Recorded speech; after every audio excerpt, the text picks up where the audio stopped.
पकटनी का भइल हो ना होई।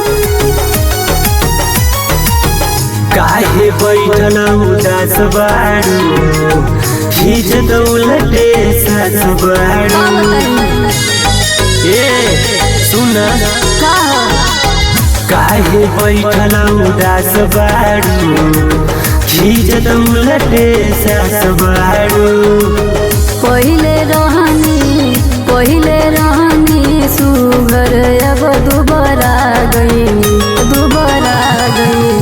राजा हमारा से खटनी ना होए राजा हमारा से खटनी ना होए ओए चटनी पकटनी ना होए ओए चटनी पकटनी ना होए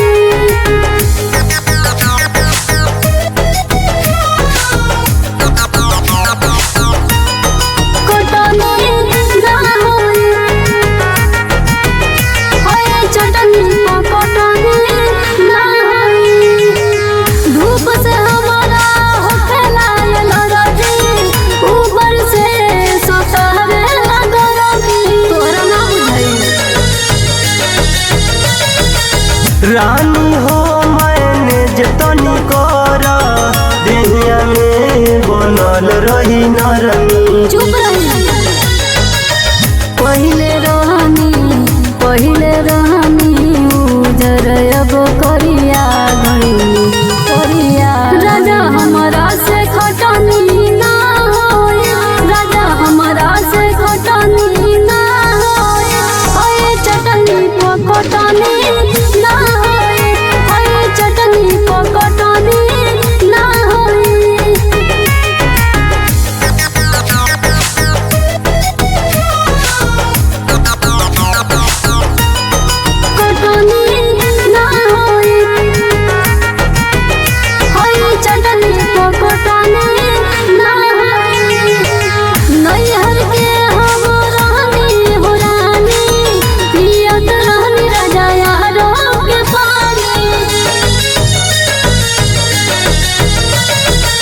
लाइल नइखे बानी तोहके भगा के खुद से आइल बाड़ू 20 साल के जरी जिया राजा एही अदाते राजा जी हम मोहा गई राजा हमारा से खटनी ना होए राजा हमारा से खटनी ना होए ओए चटनी पकटनी ना होए ओए चटनी पकटनी ना होए तब का होई हो